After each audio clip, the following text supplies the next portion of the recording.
Welcome to Embedded. I am Alicia White alongside Christopher White. Our guest this week is Philip Koopman, author of a new book, Understanding Checksums and Cyclic Redundancy Checks. Now wait, before you wander off, there's a lot more we're going to talk about, and it's going to be very fun. Cyclic redundancy checks are quite fun. Hello, Philip. Welcome back to the show. Thanks for having me. I was going to jump in right there, but I'll be snarky later. We're good. Could you tell us about yourself as if we met on, I don't know, open house day at CMU? You're starting with a hard question because I've done like a whole bunch of things. So here's the short version, and we're going to come back to my career, and that's fine. I was in the military. I was in industry. I'm currently sort of ending my cycle at university, shifting over to being a consultant. And I've been doing embedded systems and embedded networks for a really long time, and also safety in a variety of places. So I worked for the Navy. I worked for United Technologies. I was a CPU designer at Harris Semiconductor. I've been teaching at Carnegie Mellon University, and I stopped counting at 200 design reviews for industries. You know, get in a car, get on a plane, go look at some embedded stuff, give them some ideas how to improve. I stopped counting at 200, and that's got to be 10 years ago. So, done a lot of stuff. How's that? Well, then all this stuff leads to a couple of pretty interesting books about what you've done.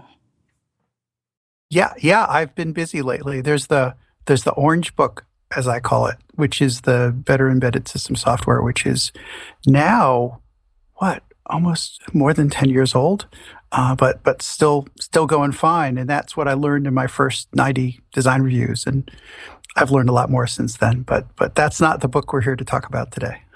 Actually, are you thinking about doing a second edition for that?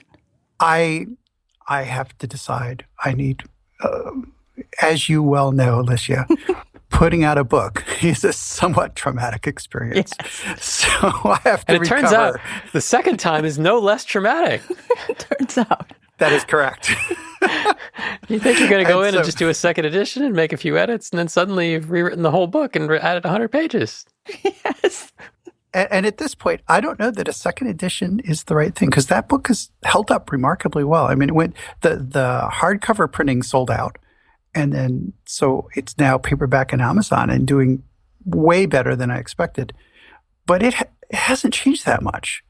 And so now I think if I were to do a second edition, it might be better to leave that as it is and do something else that is more helpful rather than putting a lot of effort in just replowing the same ground. I didn't modify much from my book. I added stuff. I moved it around. I made the instructions better. Yeah. And at some point, when you're an inch thick, maybe it's time for another book, right? Yeah. Okay. Are you ready for lightning round? Sure. Lay it on me. Okay. Least favorite polynomial. 82608 EDB. That's my story. I'm sticking to it. On a scale of 1 to 10, where 1 is a Flintstones car and 10 is hover cars of the future, where are we with self-driving? Well, like 4 or a 5. I don't know. That scale's kind of hard to calibrate. It's a hard scale. So 4 or 5 could be, just awful or mediocre. well, and that's exactly the issue why I was not sure. We can come back, and at some point, if you want to come back and talk about that, we certainly can. But goodness knows I've done enough podcasts on that, and this is a chance for a breath of fresh air for me. Favorite course to teach? The one I'm teaching now, which is half embedded code quality, 1/4 safety, 1/4 security. What is your preferred programming language? I've been using C and C++ because I'm old. I've stopped counting at 50 programming languages. I'll use whatever's thrown at me. But really in embedded, that's still what's out there in embedded. Rust may come by someday, but it's going to take a while. And I'm kind of language agnostic. Whatever it takes, it's fine. Favorite bagel place in Pittsburgh? Oh, well, I guess that Bruegger's does pretty well for me, but there's a lot of other places you can go, boutique places. So yeah, it depends what mood I'm in. Do you have a favorite fictional robot? Well, it's a tie. Mm-hmm. So for some reasons, it's Huey, Dewey, and Louie from Silent Running. Partly because they're obscure, and partly because that's what I named my Roombas. Okay. But I would be remiss if I did not mention Johnny Cab, because from the first movie, right? Because Johnny Cab, right? He's hysterical. We hope you enjoyed the ride. What movie was that?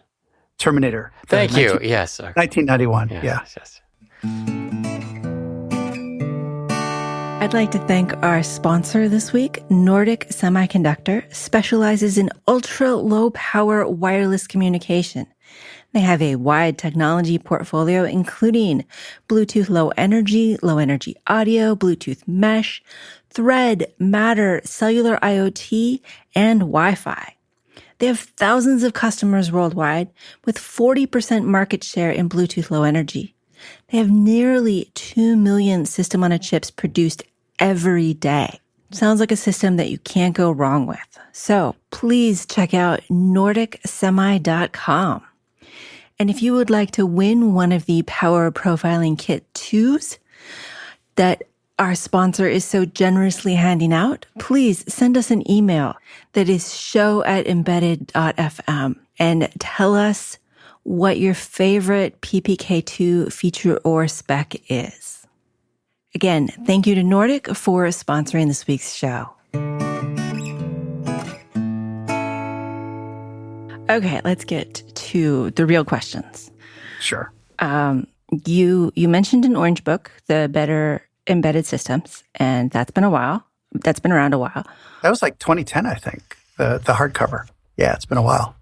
And now you have a book that, just recently came out.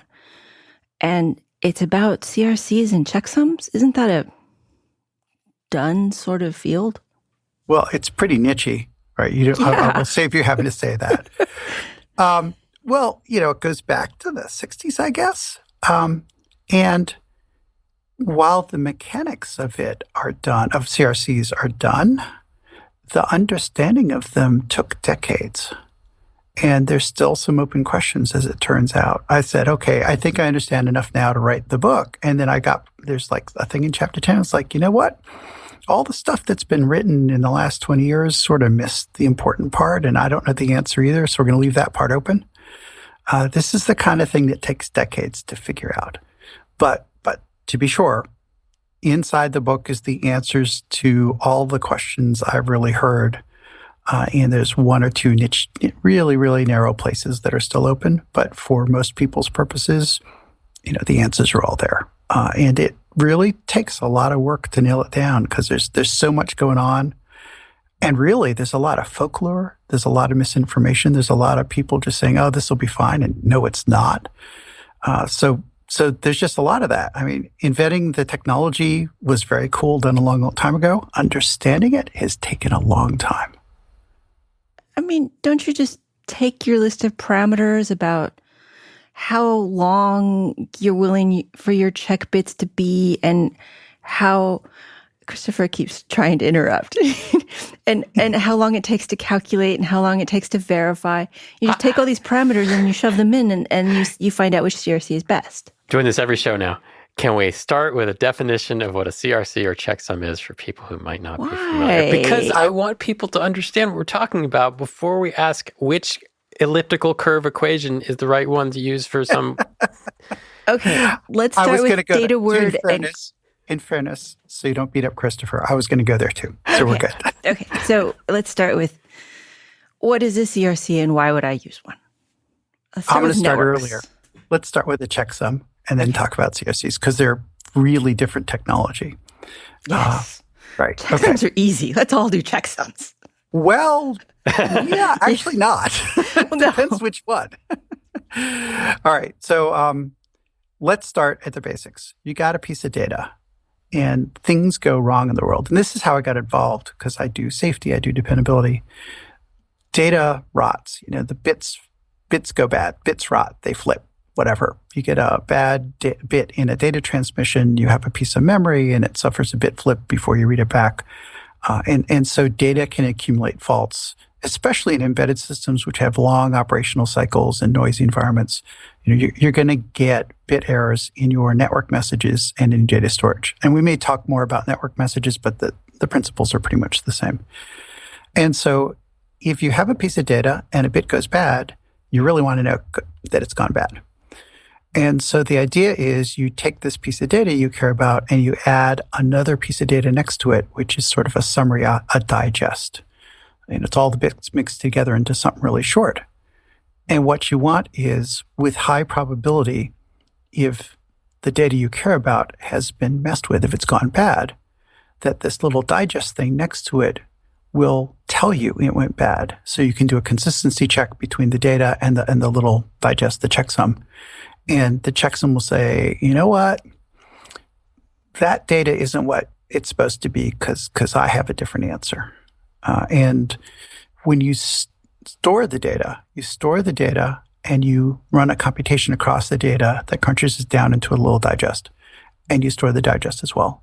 And then you send it or you put it in memory, whatever.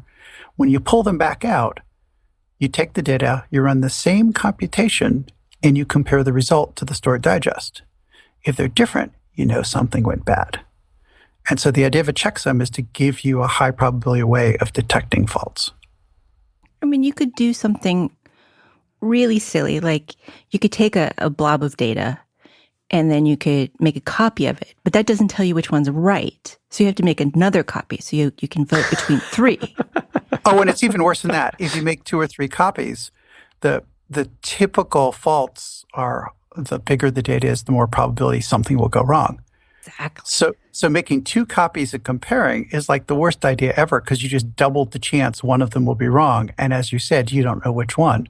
So then you send 3, and if 2 compare, probably that's the right one. But what if all 3 are different? 50 copies and you average them.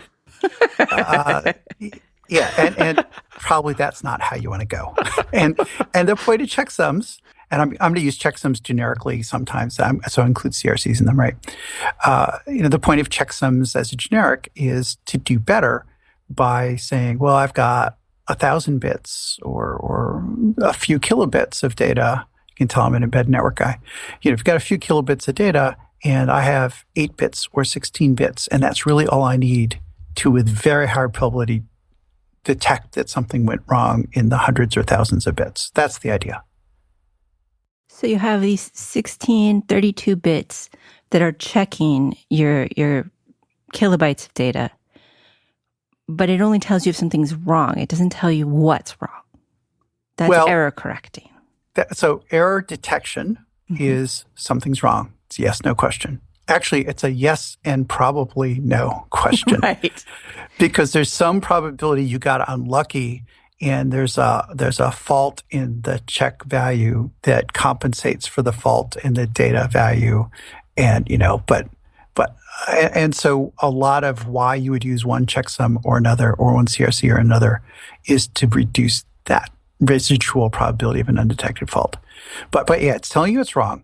Now, you can do better if you have a higher powered, I'm using that term loosely, a higher powered check computation.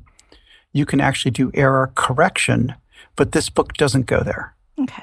And the reason is there's all these books on coding theory. It's like the world arguably does not need yet another book on coding theory. Okay. There's plenty of books on coding theory. Aficionados may differ, and I respect that. That's fine. It's not what I've done for a living. But they all have like this one page with some dense math saying, here's CRCs. Now let's get to the cool stuff. Right. And if you're doing embedded networks, you care about the CRCs and checksums, and that page of math doesn't do you much good, right? And so this is the book that takes that page or two, expands it to a book, and calls all of those guys out on all the hand-waving they're doing that actually doesn't give you the answers you need. Does your book answer the question of unbalanced zeros or ones? I mean, I always thought that if you're dealing with like Flash, It's not a 50-50 probability when a bit goes bad, whether it's going to 0 or 1. That's right. It does in two different dimensions. So what I do at the beginning of the book, it runs through all the algorithms, and we can sort of run down the list if you want at some point, but it runs down single sum and dual sum, and I invented a new checksum writing this book, the Koopman checksum, because my wife said I had to name it after me. And that's a true story. and CRCs. And they all have different performance trade-offs. But then I have some chapters saying, what about this? What about that? What about the other thing? And one of the sections is, well, what about if it's not all zeros or all ones, right? And for some of the checksums, the data values matter. For any of the checksums that involve integer addition, the data values matter. And the more ones or zeros you have, if it's all zeros or all one, it actually does, the checksums do really well. And the worst case is actually 50% bit mix. And it doesn't matter which way they fail. 50% bit mix is the worst case, which was kind of interesting. For Koopman checksums and CRCs, the data values don't matter at all. What matters is how many bits have been flipped. And it's the direction of the bit flip that matters, not the data values. And the technical reason is integer addition deals with carry bits, and the carry bits are affected by the data values. But CRCs are all XOR operations. And so the fault pattern is completely unrelated to the data pattern. Okay, wait a minute. Say that again. The fault pattern. In CRCs, whether you can detect your fault or not has absolutely nothing to do with the data values. But with checksums. With addition-based checksums, it does. Because in CRCs, it's about bit mixing, and I can try and verbally sketch that for listeners who haven't heard it. But actually, let me sort of quickly sketch them out so we have something to work with. Okay, the general classes they're single addition checksums. We take all the I'm going to call them chunks to make it obvious that I don't want to get too much into the specific terminology. You have a big data word, you break it up into chunks. Like a chunk might be 32 bits or 16 bits or 8 bits, but it doesn't have to be. You have data word, you break it up into chunks, and you add up all the chunks using integer addition. And what you get at the end is your checksum value. And whether or not that detects faults depends on not only where the bits are, but the carry patterns during the addition, if that makes sense. Okay, yeah. Yeah, because you're getting mix. If you just XOR all the chunks, what you get is a bitwise XOR called a longitudinal redundancy check, LRC. And that one can be fooled by pairs of bits in the same location. But if you're adding, you get carries, and you get better mixing because the carry bits sort of mix the values across, they smear them across the width. And so it performs better. You get better fault detection. But you only get the fault detection if the values smear. And that all depends on the bit values, right? And so depending which bit values were faulted, you will either get a detectable or undetectable 2-bit error, for example. And whether it's 0 to 1, 1 to 0, doesn't matter. The direction doesn't matter, it's just that the values matter. I expect we'll get into this, but is that something that... How do you decide which way to go? Do you statistically analyze your data? Do you, or is that just not something that people really need to look at? No, CRCs are always better. Right. That's the question I'm asking. I have a lot of cores on some servers that have spent a lot of time running Monte Carlo simulations. Okay. And, for me, 1 billion simulations is just getting warmed up, okay? Because it takes that to get it's really amazing how many simulations it takes to get a smooth curve, okay? And so this book took a year, and a lot of that had, 8, 16, 24 cores just running flat out for the whole time to make the graphs in the book. And so I have a curve in the book that says for each type of checksum, if you have 128, I think it was 128-bit data word, just to keep it tractable. If there's 0 1 bits, it does this. If there's 1 bit, it does this. If there's 2 1 bits, you get where this is going, right? And there's these interesting curves that they're worse at the center and really nice at the ends. And so that's how I know it's 50%. Yeah. And so a thing is, I don't actually try and do the mathematical analysis. I do I do some, but not a lot. I do mostly empirical analysis because you look at the graph and you say, oh, I get it. You can look at the math and, well, maybe. But if you look at the graph, it's like, oh, it's obvious. Yeah, that's what's going on. And so a lot of the book has graphs in it. I was kind of shocked a few nights ago. I had started reading your book, and my pre-bed book is Symmetry by Marcus du Sautoy, I think is his name. And it's about group theory. Mm-hmm. And I was really surprised to see error identification and error correcting codes in group theory. Now, I know I didn't prep you for this question at all, so I'm basically asking you to think on your feet, but how is group theory related to this? Can't go there. I'm not a math guy, shockingly, perhaps. Christopher. I'm not that heavy into math. Let Christopher take let me that think back to my abstract algebra you class. You were the one who said elliptical curve, so you're on the hook here. So let me cast my memory back to 1994, and nope. Group theory is very large in error correcting codes. That's all I can tell you. I don't remember why. Because you just looked it up on your phone. I watched you type it into Wikipedia. No, I was checking to make sure I turned something off. Oh, all right. No, I don't have an answer for you. I'm sorry. But this whole I got a B- of computer science is partially engineering, because you do have to deal with all these trade-offs of speed of computation and size of your checksum versus size of your data. And not only that, electrical engineering, because what kind of wire, and it doesn't matter in networking so much because you never know what kind of wire you're over, but in some cases, it's a bad one. Right. You're on a high-speed serial link, and then there's encoding things with high-speed serial links where they want to balance the bits. So that might influence your choice. Anyway, yes. That's also in the chapters, right? Yes. So the thing is that math isn't actually the answer here. Let me write down that as a show title. Math is not the answer. That's a good show title. Let me go through the different types, and then Math is the question. I'm in a better position to explain why math isn't the answer. Okay. So there's single sum checksums. There's also dual sum checksums, and many people have heard of a Fletcher checksum or an Adler checksum. Okay, that's what we're talking about, where you actually compute two running sums at the same time. And one sum is just the same as a single sum, but the second is the sum of the values of the running sum. So you're saying, the value A is chunk 1 plus chunk 2 plus chunk 3, but value B is B plus A, B plus A, B plus A. And what that does is it implicitly multiplies the chunks by their position. Okay. And that makes you resistant to 2-bit faults, because it's hard until you sort of wrap around, you can't get a 2-bit fault that can fool both the current sum and the sum multiplied by its integer position in the chunk stream. Okay, so that's the deal with Fletcher checksum.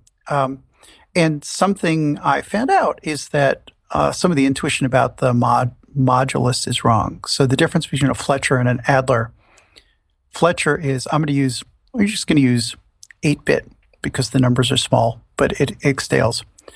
If you just add mod 256, just integer add, it turns out you get some really nasty behavior on the top bit because you throw away the carry out. And so what you want to do is you want to wrap around the carry out by doing mod 255 or 1's complement. It's basically 1's complement addition. And so a Fletcher checksum uses 1's complement addition on both the A sum and the B sum. And I've seen, and actually there are standardized implementations that use mod 256 instead of mod 255, and they have horrible performance. Really important to use 1's complement. Wait a minute. What, why? Because when you're adding up a bunch of integers, remember I said that bit mixing is helping you from the carries? If you just do 8-bit integer adds, you throw away the carry out, don't you? Sure.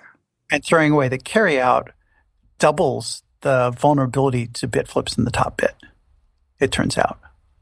Okay. I kind of get that, yeah. And for the Fletcher checksum in particular, or a dual sum checksum, that implicit multiplication starts losing information if you don't wrap that carry bit back. And so it becomes vulnerable. Basically, it's instantly vulnerable to 2-bit faults if you use mod 256 instead of 255. You don't get the 100% detection of 2-bit faults. You lose it basically instantly. So it's terrible. And people make that mistake all the time. So these are the kind of things that in books like, don't make this mistake because here's the graph that shows you why. Sorry, I'm just wondering how often I've made that mistake and whether or not I should go and fix it. And I mean, I don't know that I would have. Yeah, and the thing is, there's no reason that anyone would even know this unless someone did the analysis and showed them the picture. And that's why I wrote the book. It's because there's so many people unknowingly making these things that seem, oh, it's no big deal. And it's terrible, right? And unless someone shows you why, there's no way to know. And how much are you showing with the graphs versus showing with the math? Very little on the math. So I decided not to use an equation editor. This entire book was written without an equation editor. And it isn't like I have really ASCII art math or something silly like that, right? It's basically the math is all on one line with superscript and subscript, type font, and that's it. And I did that on purpose because there are all these math books, and some folks are fine with the math, and that's great. Those books are already written. But some folks, and I'm actually one of them, I look at the math and my eyes glaze over, and I have to actually understand what's going on with the bits. Then I go back and say, oh, that's what the math was trying to tell me. Yeah, there are many times when reading the code is easier than reading the math. Yeah, so I read the math and I understand the math. That's great, but it's not how I think. And so this approach in this book is, all right, here's the basics of the math, but I'm not going to throw pages of math at you. I'm actually going to run examples. And so for the dual sum checksum, where I said there's implicit multiplication because the way the addition works, I actually run an example so you can see what I mean by that. And I say, this is added, this, and look at the end. At the end, there's 4 9s and there's 3 8s and there's 2 7s. And oh, look at that. It was multiplied by the position. Isn't that cool? And you have a good use of color in the book. I liked that because it's hard to follow these things. Oh, I'm glad. I was wondering what you were going to say. I was wondering what you're going to say about that. The book is full of color. So it is a full color interior. Now, why did I do that? I started because trying to do monochrome graphs that you can understand is really painful, right? Yes. And it's like, and there's a lot of, I actually don't know how many pictures, dozens. And it depends what you mean by a picture at this point. Okay. There's a lot of, I spend a lot of times I really want to make this explaining things rather than just saying, look how smart I am because I can do math, right? It's not, that's pointless for a book. Or at least I think so. So a lot of time explaining a lot of pictures, a lot of graphs, and then the examples, I use color so you can see where there's a 5. Where that 5 come from? Oh, that's a green 5, and there's a green 5. Guess what? Those are the same 5 moving through. So I used a lot of color in the interior to try and make it easier. And then sometimes the word in the text is also green. It's oh, so those are all the same thing. I tried to do that. And apparently it came out okay because you like it. I wasn't sure. It was an experiment, but that's what I was trying to do. Make it. I just found when I read it with the color coding, it was just so much easier for me to follow what was going on and make sure it all lined up. So much of CRCs especially is about following a bit through a pattern. Yes, and that's and I do that with color. Yes, it is. There's a step and another step and another step, and I tried to use color to make it more obvious what's going on with the steps. That's right, because I couldn't put video in. Right, that's a whole different deal. I mean, you do have a YouTube channel. So I do have a YouTube channel, and one of the things I did was I made a video showing how CRCs work. Which forgive me for staying on task, but you got the dual sum CRCs. Then you have dual sum checksums. And then you have a Koopman checksum, which is this thing that it's actually a remainder after division in integers, except I found a clever way to structure it so it looks like an iterated addition, but it's actually doing long division and computing the modulus. It's kind of a funky thing, but it works really well. And it has much, much better fault detection than the dual sum checksums. It's a little more expensive, but not as expensive as the CRC. Then there's CRC. So Koopman checksums are remainder after division in integers. CRCs are remainder after division in polynomials over Galois field 2, which is all the field theory I know, at least as much as I'm going to admit. Galois is my least favorite mathematician. I'm not going to render an opinion. I don't understand. Abstract algebra is one of the coolest fields, and I don't understand why you hate it so much. I don't hate it. I'm reading a book about group theory. I'm doing okay on that. Yeah, but you hate reading it. Good for you. That's not bedtime reading in my book, but for some people it is, and that's all good. It's pop sci. It's not taxing. So for those people who's like, what are they going on about Galois? Think Boolean algebra. Okay, Galois field 2, for our purposes, is Boolean algebra, and the rules are simple, and this is how CRCs work. Remember in grade school, probably, you learned how to do long division.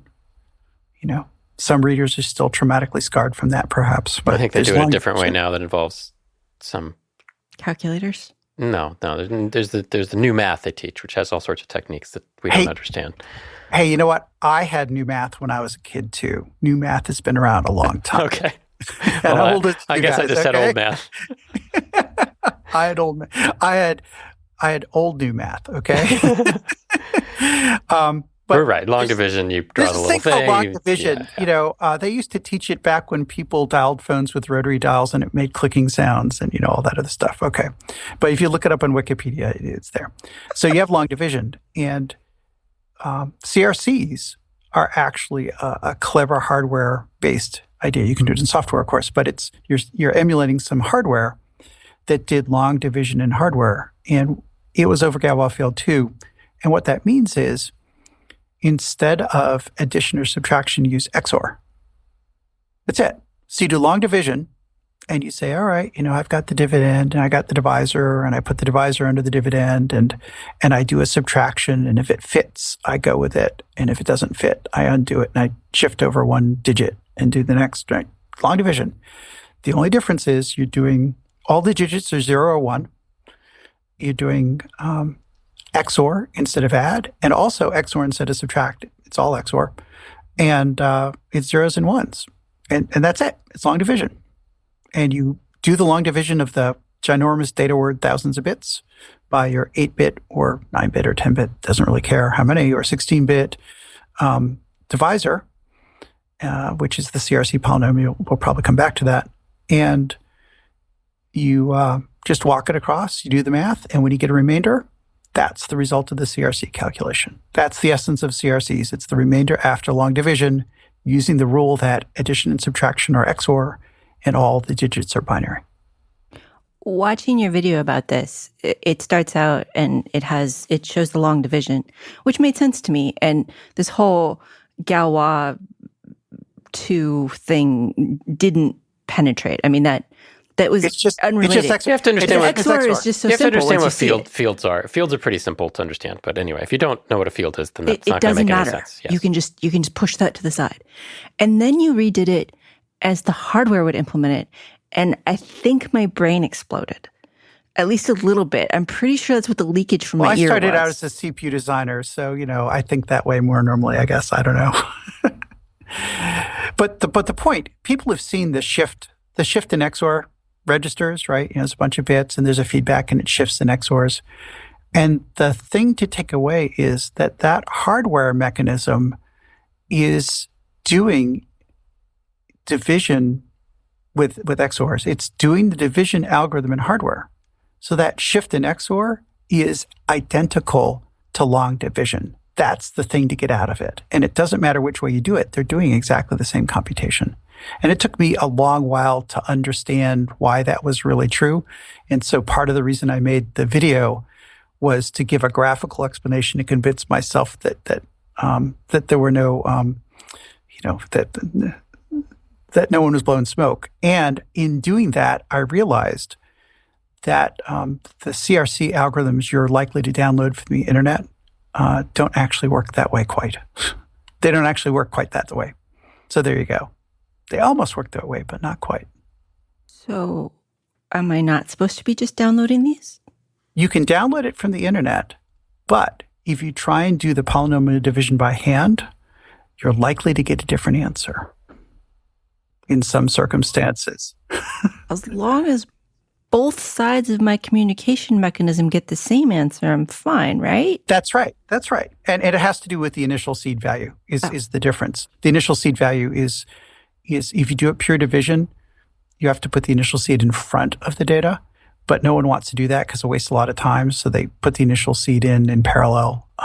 The book has some details, but it turned out, I was trying to do the division and compare it to algorithms and getting different answers, and it took me a while to figure out that the software actually does a different thing. Now, the good news is the different thing has exactly the same fault detection properties. But one of the things I do in the book is I show you the math way, and then I show you the way people really do it, and I give code examples for each one.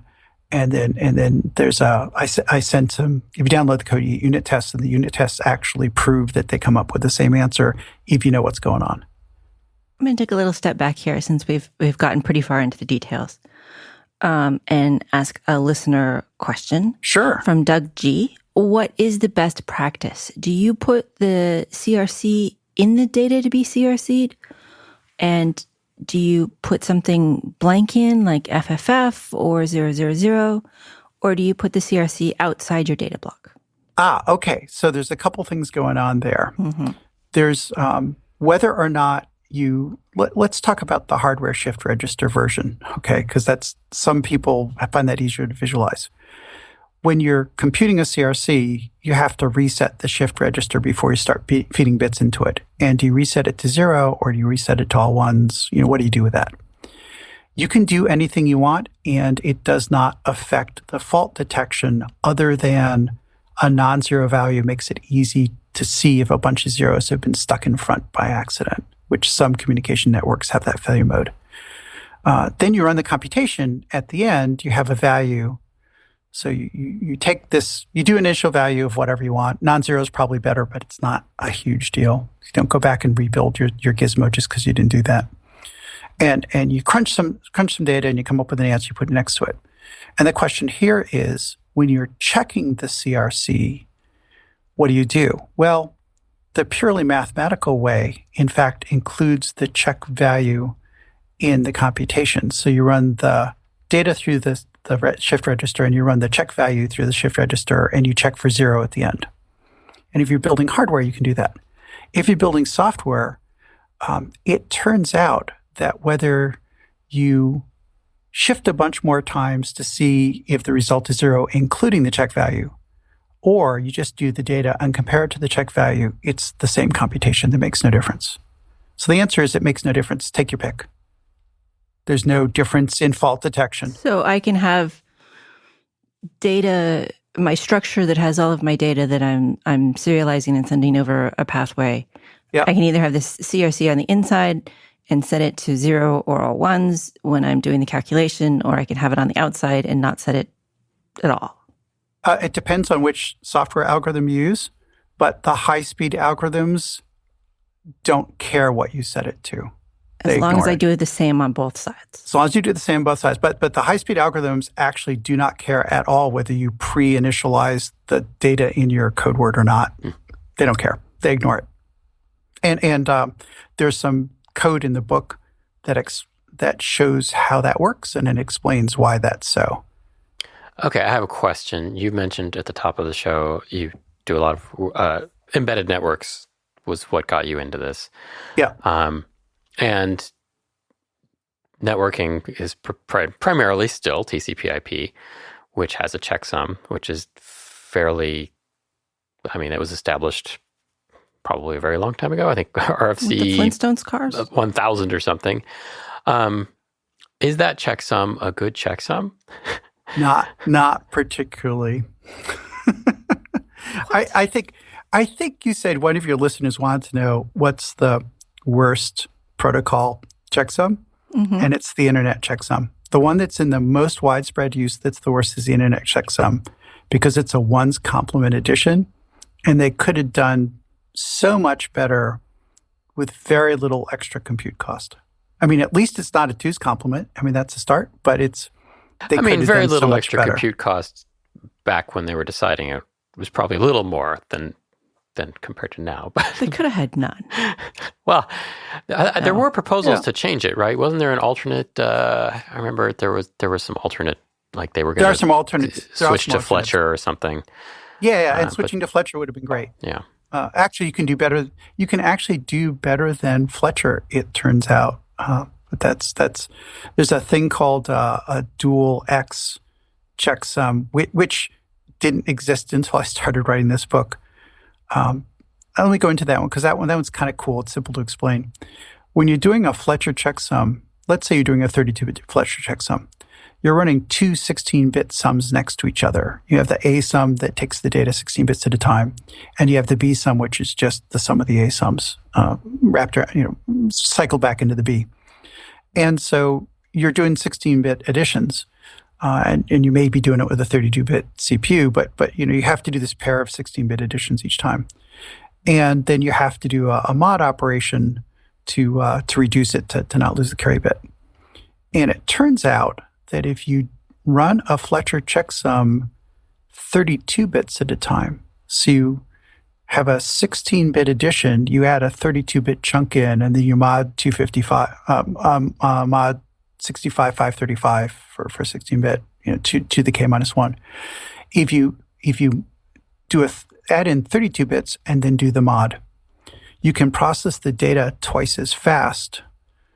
And the cool part is Fletcher checksums give you, it's called Hamming distance 3. You can detect all 1-bit and 2-bit errors, and then there's some 3s you don't get.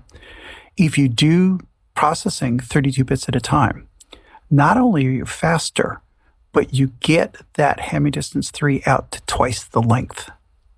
So it's faster and it gives you better fault detection by processing 32 bits at a time. And the book has an explanation for what it is, but it's like, that's just amazing that it works that way. And I've never heard anyone talk about that possibility until I did some work last year and sort of stumbled into this. So they could have done that and it would run, it's like 1.5 times as much time. It's less, it's not even twice as slow. It's pretty close to the same speed as one's complement and gets you all 2-bit errors, all 2-bit faults, which addition doesn't give you. That's so unintuitive. And yet I have wandered around my life thinking, checksums and CRCs are pretty intuitive. You just make sure that the bits are what they're supposed to be. And now you're telling me that I don't need to spend a whole lot more processing and a whole lot more communication data length to get better effects. That's like something for nothing. Very suspicious. Shockingly close, which is why didn't I mention the billions of simulations to make sure I didn't make a mistake? I'm like, really? I got it. I'm not going to believe this one until I beat on it for a few weeks of CPU time, right? Were people? How do I ask this question? Is this a field that's been kind of ignored for a while? Because it's interesting to me because I say because a lot. Wow, it's interesting to think how much computation power is going on all the time computing checksums. Every single packet of data that's happening on the internet is having its checksum checked. And that's a lot of stuff. That's a lot of computing power devoted to just adding numbers and seeing if something went wrong. Yeah, right. And doing it badly, apparently. Lately, I've been thinking about efficiencies that we're just kind of ignoring in the world. And, from waste heat to all these things. And this sounds like an inefficiency that's fairly large, although now it's all computed in, custom ASICs, and maybe it doesn't matter that much to get any more efficiency because... Well, in embedded systems, it's still a lot of Right, yeah. But Christopher, it's actually worse because there are cases where you could do dramatically better at zero cost. Right. Yeah, those are the ones. That's why I got in this field. I found these places where with zero cost whatsoever, other than everyone agreeing to change their protocol. But in terms of which is a hardware, big ask. Which is a big ask. But that's a social ask. It's not a CPU time ask, right? Right. And it turns out new protocols get invented all the time. And so there's actually a lot at work here. But and you asked me what my least favorite polynomial was, and that's the IEEE 802.3 polynomial is the one I gave to you in hex notation, okay? because it's actually pretty terrible. And people have known for decades you can do better. And as you point out, it's hard to change that. But at the time they picked it. They picked for reasons, and that's fine because that was the best they knew, and that's fine. But you can do so much better than that at no compute cost just by changing a constant in your code, and boom, you're dramatically better. And so that's what fascinated me about this topic. It's sort of what you're saying is that you can do so much better for low cost or sometimes no cost, and you just sort of have to have the knowledge to be able to do that. What kind of witchery is this? It's mathematics, isn't it? Well, it's kind of math, but it's kind of not. That's the part. So you asked if it's a broad field. There are very, very, very few people who are specialists. There's a lot of hobbyists, and a lot of people are sort of interested, which is cool. You'd be surprised how often I get emails on this topic from people who just think it's cool to get into this, and that's great. I mean, it's a fascinating area. There's few people who've really gotten to be pros, and most of them did so in previous decades. So they're not active anymore. There are certainly knowledgeable people around this in coding theory, to be sure, but the coding theory guys spend most of their time on other things, not on this. So there's not a lot of people working on it. Right, and encryption is probably where the overlap in math is, and everyone will just go do that. Yeah, you can make a lot more money with encryption. And that's fine. Yeah, this is a hobby. There's no big checksum lobby cutting me checks to, Are you in the pocket of big checksum? No, I'm not, sir. Oh, wait, actually, that's a good question. That one? No, I don't think so. You're bringing back to congressional testimony that I don't want to relive, so we're just not going to go there. Why? Why do this book? I mean, it's actually turned out to be way more interesting than I expected for a 700-page book about CRCs. Well, that's the Kindle version. The print one is half that size, just so good. nobody's scared off. So nobody's scared off. Okay? Your book came up at 700 something. Oh, really? Kindle. Yeah. Oh, so they're about the same length. Yeah. So it's like 370 something. It's under 400 printed. So it is. I mean, it's a dense, detailed book. The introduction is really good. And then there are some sticky parts that definitely my brain had to go through multiple times to get, which is a hard problem. But you didn't just do this for fun. How did you come about this? Actually, kinda, yeah. Oh, okay. Well, never mind. I have an odd sense of fun. What can I say? So let me give you the history of how I got sort of sucked into this area, because I didn't wake up one day and say, I think I'm going to be the king of checksums. It's like, it was not my life plan when I started this. Please do not use the show title "King of Checksums." I don't want to have to. You can tell she was typing that right now. I know how her brain works. No, it wasn't going to be king of checksums. It was going to be, I'm going to be the king of checksums. But that's not but that would be false because it's not what I did. So what happened was I was trying to get into embedded networks because I thought they were pretty cool. And there's a constant reinvention of embedded networks. So the thing about embedded networks is everyone makes their own network. This Why? Has been going on for decades. It's been going on for decades. And the reason is because they need optimizations that they can't get.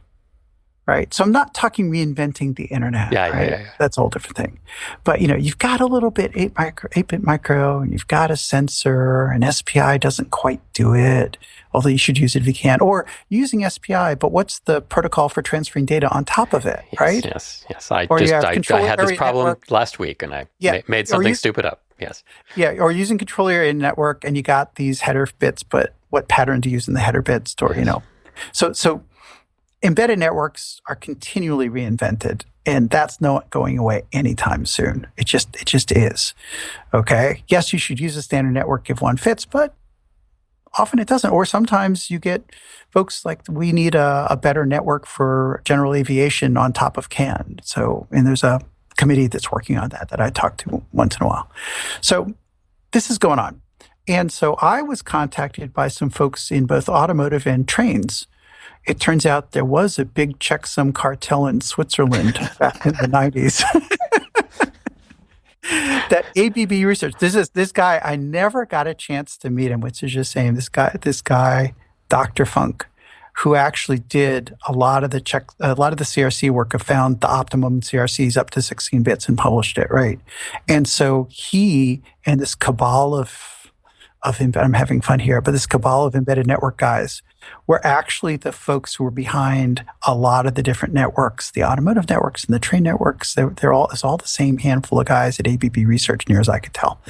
And they hired me out for a second opinion on a train control network. And I also was doing automotive work as part of the self-driving car stuff. And so one of the things we did was we just came up with Monte Carlo simulations to see if the CRCs were really working as well as they thought they were. And so Monte Carlo, you take a random network data packet and you throw some random corruption at it and you see whether the checksum catches the fault or not. Rinse, repeat, right? Rinse, repeat a lot. A lot. Yes, a lot. There's a few permutations of really combinatorial problems. Yeah, if you want a spiky, noisy curve, you don't need too many. If you want that curve to be so, some of the curves in the books are a little bit spiky, and that tells you how incredibly painful that one was to get to converge. But most of them are smooth, and my CPUs just I have an 8-core. My desktop's an 8-core, and I have an older 8-core in the next room, and they're just begging me for mercy at the end of this book. Okay. and so you do that. And so we did that. And I just sort of got fascinated by the question of, well, is that the best one they could have used? And the answer was the only way to know is to try them all. And that one takes, Age of the Universe is just getting started if you do it the brute force way. And so the book has a section, which is probably what melted your brain, Alicia, about how I sped that up by many orders of magnitude. And it's okay for that to be tough sledding. But I thought I would write it down so someone else can replicate the work, because this is the first time I've ever written down what I actually did. That's why it's there. Cool. So that's how I got sucked into it. And then when TT Tech was doing TTP and the FlexRay Consortium was doing FlexRay because they didn't want to pay royalties, the TTP people, they all came to me and look at their checksums and their protocols. That's pretty funny. And I just sort of got into being the CRC guy. I got some funding from the FAA to work on CRCs, and checksums, because they is the airplane going to fall out of the sky because of the wrong checksum? And it turns out nobody knew the answer. So I got a little tiny bit of research money from them. I teamed up with some guys at Honeywell Aviation, and we co-authored, they led, but I co-authored an aviation embedded network handbook for airplanes. So this has really been my journey through embedded networks, but while I was at it, the CRC checksum thing kept coming up and coming up and coming up. And I was the guy who had acquired the knowledge over time to be able to answer it. So here I am, decades later. I'm at the university now, but I won't be there that much longer. Time to retire to do something else. And it's a good chance to just take all the stuff in my head and get it down on paper so that it's there, because my guess is 10 years from now, 20 years from now, people are still going to want to know about checksums and CRCs, and it'll be there for them to learn from my journey. And there is something really nice about a book. Instead of trying to learn each piece from the internet, having it laid out in order with terminology that's consistent. I didn't realize how much of it I knew, but didn't know that I knew. That's part of it. But, writing the book is also a journey for the author. Yes. So there are a bunch of pieces I hadn't put together either until I wrote the book. And that was actually part of the satisfaction, was getting it straight in my own head and then trying to help the reader get it straight in theirs. Okay. So you wrote that book, but you've written a couple of others since you were last on the show. Yeah, I guess I've been busy. That's fair. How Safe is Safe Enough? Measuring and Predicting Autonomous Vehicle Safety, and the UL 4600 Guidebook, What to Include in an Autonomous Vehicle Safety Case. So, autonomous vehicles. OSAO wanted me to ask about this. What is the state of autonomous driving? Where should it be heading? And where is it heading now? Maybe pun intended, we're not sure. And and basically just said that autonomous vehicles are more interesting than CRCs. But I'm not as sure any longer because... I'm incredibly bored by autonomous vehicles, but yeah. I mean, it's a hard problem, but I didn't know CRCs were interesting at all. So, Well, if I convince you there's someone interesting, then that's a win. I think they're fascinating in a very geeky way, right? There's that. They really are, and that they need to be simulated via Monte Carlo in order to find the best path is... The thing that gets me is the lack of... I think it kind of wrinkled my brain a little bit, and the question about is the TCP/IP checksum a good checksum goes to that. Is like, these are really important, and it doesn't seem like people have really been thinking rigorously about them for a long time. And so it makes me happy. To Greg Wilson saying, maybe we should try testing this stuff that we all agree is true. That's fair. Let me go back and another piece of why I wrote it. Mm-hmm. The reason I stayed with the research is I kept turning up. I was originally, way back, decades ago, I was going to write a book on embedded network protocols because I found it an interesting subject. It's a way to focus your mind to, start a research program. And I tried writing one. And what I found out was every time I said, everyone says to do this and this, yes. Is there a reason why that's a good idea? The answer is no, they're just making it up. It's like, which CRC polynomial? So this is the pattern of the feedback of the XORs. Which one should you use? Well, the one that's in the standard, and some of the ones in the standard are just awful. And some of them are really good. The ones that came out from those ABB guys in Switzerland, they made good choices. The CAN polynomial is really good. The train communication network, those guys knew what they were doing. But that's like the only place I've gone where I've seen impressive results. The rest has just been like, really? You decide to use that one? Are you kidding me? Parenthetically, this is a similar thing that bugs me about machine learning. Because there's a lot of stuff... Getting back to self-driving cars, yes. There's a lot of stuff in deep neural networks and machine learning where it's just like, well, we need an activation function for these things to make it nonlinear. Let's try this. And they try that. It's like, that works all right. And then they just stick with it. Well, it's okay. Like, wait a minute. So there's an important difference there, okay? I'm an engineer, not a mathematician. So empirical evidence works for me. I don't have to have a proof. And we never really answered this question. We're diving all over the place, but hopefully the listeners are okay with this. The reason I say math isn't enough is when you're talking about detecting all 2-bit errors and 3-bit errors with a CRC, you can prove that mathematically. Although I give an intuitive bit motion-based argument rather than the math in my book, and then I point to the proofs. But once it's detecting all 4-bit errors and 5-bit errors, which you need for safety critical, the math doesn't help you. The only way to find one that detects all 5-bit errors is to try them all possible 5-bit errors, and see how it turns out. And that's fine. I'm okay with empirical. Yeah, and I'm not saying you need to go to... My results are that, yeah. So I'm okay with empirical. But stopping and resting on laurels is what bugs me. It's like, maybe there's something better. Well, the difference is, historically, there wasn't enough compute power to try all 5-bit errors. Yeah, that's fair. Right? That's fair. And so the work I've been doing in the last 10 years or whatever is I actually found algorithmic speedups that I can actually guarantee. No, really, I've looked at every single possible 5-bit error, FI-bit fault over 64K bits. No, really, I've done it. And over 3 gigabytes. No, really, I've done it. Even though if you do the math, it's not possible. The book explains the algorithmic speedups that let you do it. And I can prove that this has it, as opposed to, it looks okay, let's go with it, right? Yeah. And so if you empirically have shown by brute force evaluation or something unquestionable, then I'm okay not having the theory. Yeah.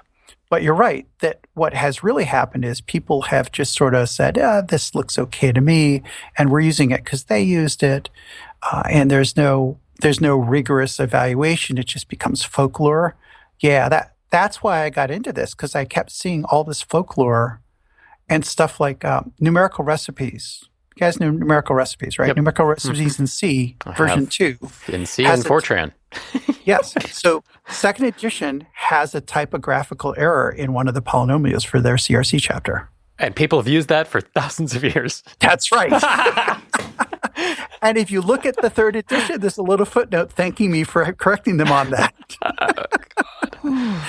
So that's the kind of stuff that bugs me. I was just finding this stuff all over the place. And it isn't like...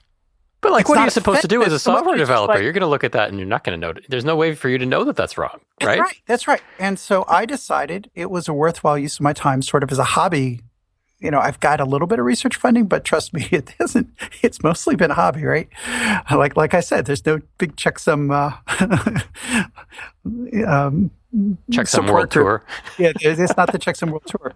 Most of it's been hobby. And I'm very appreciative of the sponsors who did give me support when they could, but a lot of it's been on my own time, which is fine. I'm not complaining. It's great. It's an interest, but that's why I call it a hobby. Part of my hobby was, it's been decades and people have just been getting it wrong on folklore. Why don't we write down the right answers so people now know the right answer? Simple as that. I mean, I thought people knew the right answer and I was just using their code. Yeah, exactly. Well, they thought, in fairness, they thought they knew the right answer too. But only because that was what they learned too. Exactly. Well, who's to fault?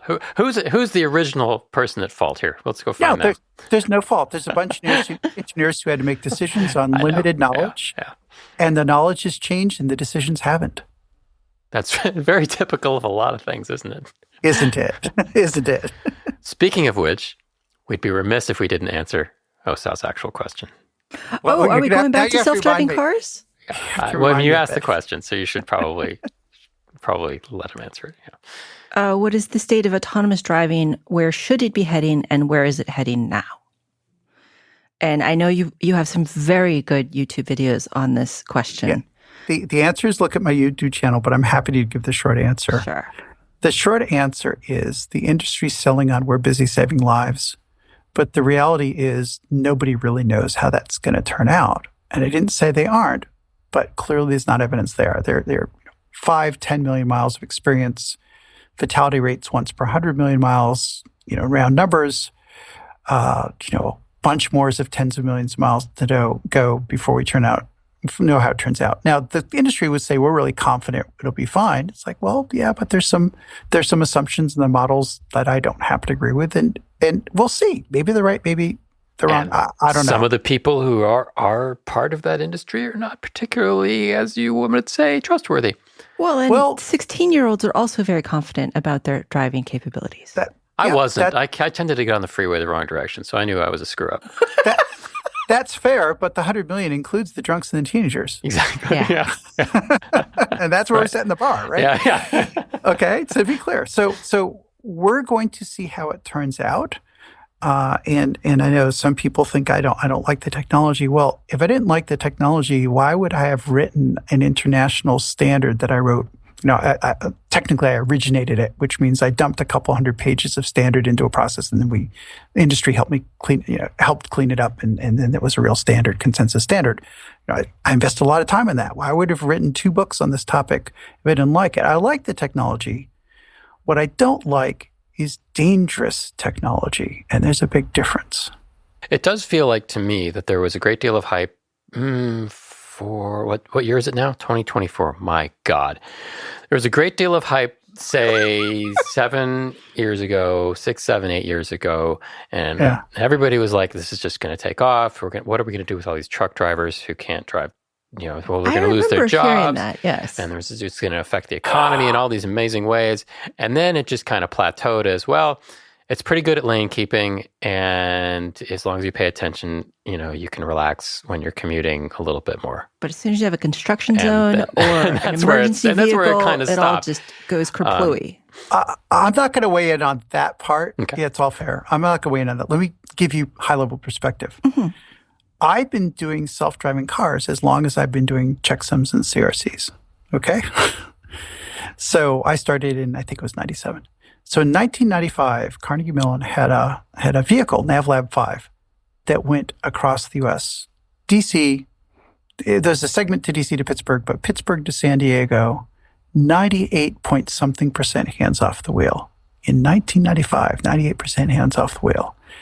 And the alums of that project all love to say, and ever since we've been working on that last 2%. Yeah. And that probably wasn't using DNNs because that was impossible back then, right? It was totally different technology. It was it was a long time ago. It was a laptop and a camera doing optical flow is my recollection. Okay. And that's good enough to keep you on the line 98% of the time. It's the 2% that's a bear, right? And so when you're alive 98% of the time and dead 2%, well, that's a real problem. Safety lives at 99.9999999, and so statistics struggle to get you that many 99.999% without problems. Statistics struggle with that many nines, and machine learning is a statistical approach. So how do you think that's going to work out? I mean, that's why it's so hard. And I think that's something people don't get about machine learning, especially today even with LLMs and stuff. It's all statistics, and all the problems inherent in statistics are there in greater magnitude because you're doing billions of things with it. So. I mean, if 90% works for you, you're great. If 99% works for you, it's a challenge, but maybe they can pull it out. But airplane falling out of the sky, there's an official FAA number for that. Airplane falls out of the sky once every billion with the B hours, 10 to the minus 9 per hour. And that's per hour. There's a lot of seconds in an hour, okay? Yeah. Statistics doesn't really get you there, right? You need something else. I mean, you can't just do simulation. No, you can't simulate enough, right? That's right. Well, that's why. So for CRCs, I said I did Monte Carlo simulation for the other checksums and stuff.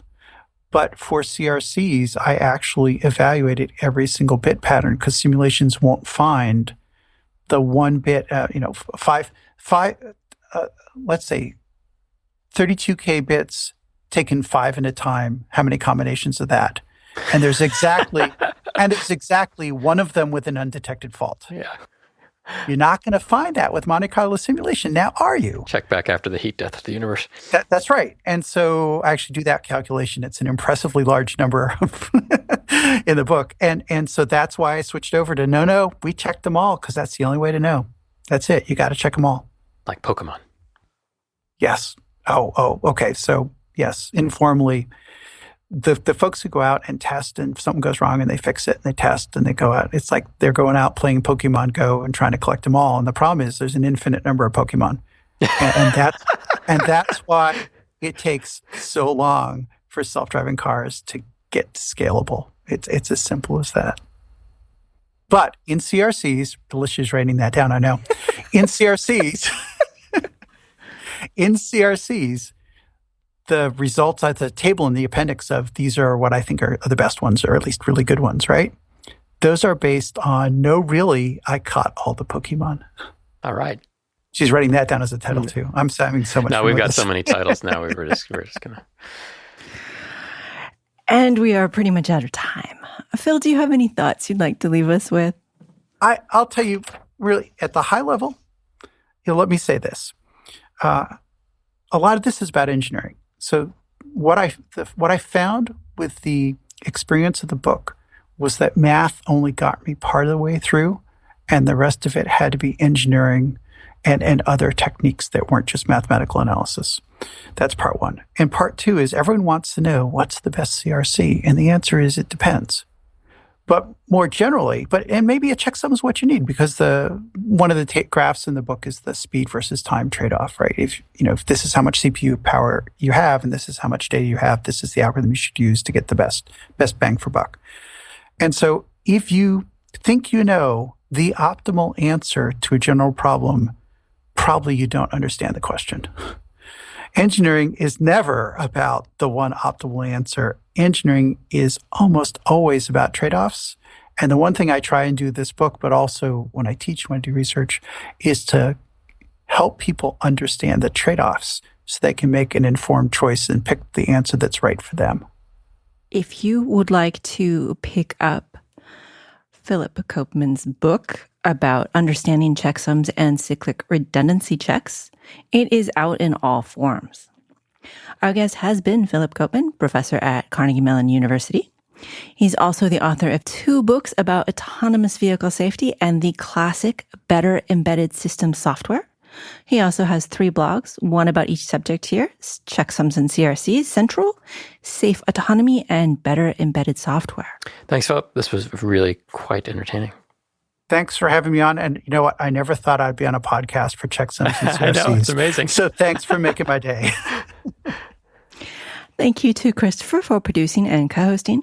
Thank you to our Patreon listener Slack group for questions. And of course, thank you for listening. You can always contact us at show@embedded.fm or hit the contact link on Embedded FM. Don't forget that there is a whole page of show notes, which will include links to Phil's blogs and his books. And now a quote to leave you with from, well, let's just go with Koopman. Safety isn't about working right most of the time. Safety is about the rare cases where it doesn't work properly.